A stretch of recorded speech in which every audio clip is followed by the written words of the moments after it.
வணக்கம் நண்பர்களே. இன்னைக்கு நம்ம என்ன பார்க்க போறோம் அப்படின்னா, ஒரு மியூச்சுவல் ஃபண்ட பத்தி தான். இது பார்த்தீங்கன்னா, என்எஃப்ஓங்கிறது நியூ ஃபண்ட் ஆஃபரிங்ன்னு சொல்லுவாங்க. நீங்க அதிகமா கேள்விப்பட்டிருப்பீங்க ஐபிஓங்கிறது. ஐபிஓங்கிறது என்னன்னா, ஒரு ஸ்டாக் ஸ்டாக் மார்க்கெட்டுக்கு வர்றது ஐபிஓ. இது பார்த்தீங்கன்னா, நியூ ஃபண்ட் ஆஃபரிங்.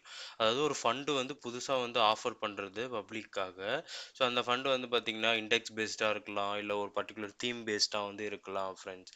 ஸோ இப்போ இந்த Edelweiss Nifty alpha low volatility 30 index பார்த்தீங்க அப்படின்னா, ஆ, ஒரு Nifty alpha low volatility index base பண்ண என்எஃப்ஓ. இது பார்த்தீங்கன்னா 26ஆம் தேதி லான்ச் பண்ணியிருக்காங்க.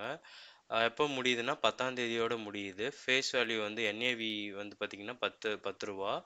அலாட்மெண்ட் பார்த்தீங்கன்னா 17 மே 2024. ஸோ 10ஆம் தேதி வரையும் ஓப்பன் ஆகிருக்கும். நம்ம 10ஆம் தேதி அப்ளை பண்ணியிருந்தோம்னா அதை 7 டேஸ் ப்ராசஸ் பண்ணி அதுக்கப்புறம் பார்த்தீங்கன்னா உங்களுக்கு அதுக்கான என்ஏவி அலோகேட் பண்ணிடுவாங்க ஃப்ரெண்ட்ஸ். இதோட எக்ஸ்பென்ஸ் ரேஷியோ பெருசா கம்மியா தான் இருக்கு. எக்ஸிட் லோட பத்தி போடல. Stamp duty as usual. என்னென்ன மியூச்சுவல் ஃபண்ட்ல 0.005 அது எடுக்கிறது தான். So tax as usual friends. So இது மினிமம் இன்வெஸ்ட்மெண்ட் எவ்வளோ அப்படின்னா ரூ. 100. அதுக்கப்புறம் இது மினிமம் சிப் இன்வெஸ்ட்மெண்ட் ஃப்ரெண்ட்ஸ். நீங்கள் அதுக்கப்புறம் ரூ. 500 போடலாம், ரூ. 1000 போடலாம். அப்புறம் இந்த எடில்வைஸ் மியூச்சுவல் ஃபண்டுங்க டோட்டல் அசெட்ல 15வது இடத்துல இருக்கு ஃப்ரெண்ட்ஸ்.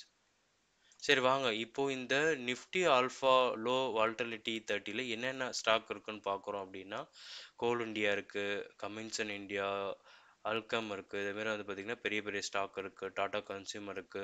முக்கியமா பார்த்தீங்கன்னா, ICICI bank, Bajaj auto, Britannia, ITC பார்த்தீங்கன்னா, எல்லாத்துக்குமே தெரியும் டிவிடெண்ட் குடுக்குற stock. Sun Pharma, TVS Motor, MRF இருக்கு.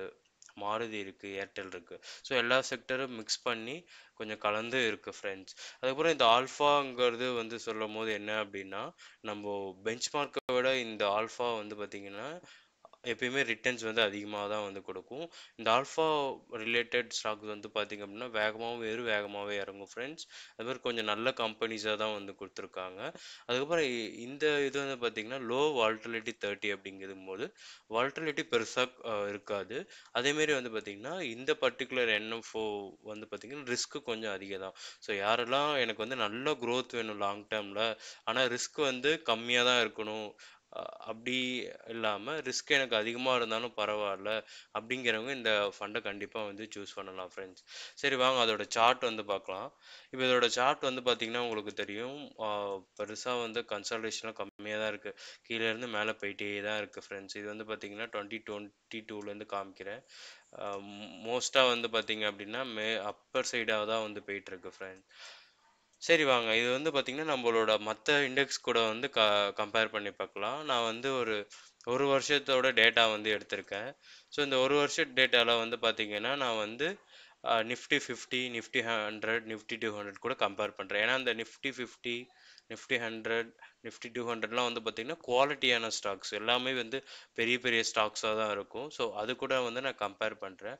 ஸோ இது எல்லாத்தையும் கூட கம்பேர் பண்ணும்போது பார்த்தீங்கன்னா, இந்த பர்ட்டிகுலர் இண்டெக்ஸ் பார்த்தீங்கன்னா, இந்த 1 வருஷத்துல 56% தந்திருக்கு ஃப்ரெண்ட்ஸ். பார்த்தீங்கன்னா, உங்களுக்கு நல்லாவே தெரியும். ஸோ இது ஒரு நல்ல நீங்க ரிஸ்க் எடுக்கிறீங்க. லாங் டர்ம்க்கு ஒரு பிளான் பண்றீங்க அப்படின்னா, இந்த என்எஃப்ஓல நீங்க பார்ட்டிசிபேட் பண்ணி அப்ளை பண்ணலாம். இல்ல நான் என்எஃப்ஓல மட்டும் தான் பார்ட்டிசிபேட் பண்ணணுமா அப்படின்னு கேட்டா, நீங்க இதுல பண்ணலாம். இதுல பண்ணா உங்களுக்கு கொஞ்சம் பிரியாரிட்டி கிடைக்கும். லைக் ரூ. 10, 10 பைசா, ரூ. 10, 30 பைசா கூட நம்மளுக்கு அலோகேட் ஆக சான்சஸ் அதிகமா இருக்கு. டிபெண்ட்ஸ் ஆன் அந்த என்எஃப்ஓ அப்ளை பண்றத பொறுத்து. அதுக்கப்புறம் இது பார்த்தீங்கன்னா, லார்ஜ் கேப் கம்பெனிஸ்ல தான் ஃபுல்லாவே பண்ணுவாங்க ஃப்ரெண்ட்ஸ். அதனால பெரிய ரிஸ்க்லாம் இருக்காது. ரிஸ்க் கண்டிப்பா இருக்கும். ஆனா அவ்வளோக்கு இருக்காது ஃப்ரெண்ட்ஸ். இது நீங்க இது இது ரிலேட்டட் பியர்ஸ் பார்த்தீங்க அப்படின்னா, நோ வால்டிலிட்டில சம் அதர் ஃபண்ட்ஸ் கூட இருக்கு. நீங்க அத கூட சூஸ் பண்ணலாம். இல்லன்னா இந்த என்எஃப்ஓல நீங்க சிப் இல்ல ஒன் டைம் இன்வெஸ்ட்மெண்ட்ன்னு சொல்லிட்டு இப்போ 5000 குடுத்துட்டு நீங்க பார்த்தீங்கன்னா, இன்வெஸ்ட் டைரக்ட்டா பண்ணிடலாம் ஃப்ரெண்ட்ஸ். யுபிஐ மூலியமா பே பண்ணீங்க அப்படின்னா, நீங்க இதில டைரக்ட்டா இன்வெஸ்ட் பண்ணலாம். இதில உங்களுக்கு கொரீஸ் ஏதாச்சும் இருந்தது அப்படின்னா, எனக்கு கமெண்ட் பண்ணுங்க. அதுக்கப்புறம் என்ட்ட டீமேட் அக்கவுண்ட் இல்ல, ட்ரேடிங் அக்கவுண்ட் இல்ல அப்படிங்கும்போது நான் நான் டிஸ்கிரிப்ஷனில் வந்து ரெஃபரல் லிங்க்ஸ் கொடுக்குறேன். நீங்கள் அதை யூஸ் பண்ணி ட்ரேடிங் அக்கௌண்ட் ஓப்பன் பண்ணிக்கோங்க ஃப்ரெண்ட்ஸ். அதுமாரி இந்த க்ரோவில் வந்து பார்த்தீங்க அப்படின்னா உங்களுக்கு வந்து எந்த ஆனுவல் மெயின்டெனன்ஸ் சார்ஜஸ் எதுவுமே கிடையாது ஃப்ரெண்ட்ஸ்.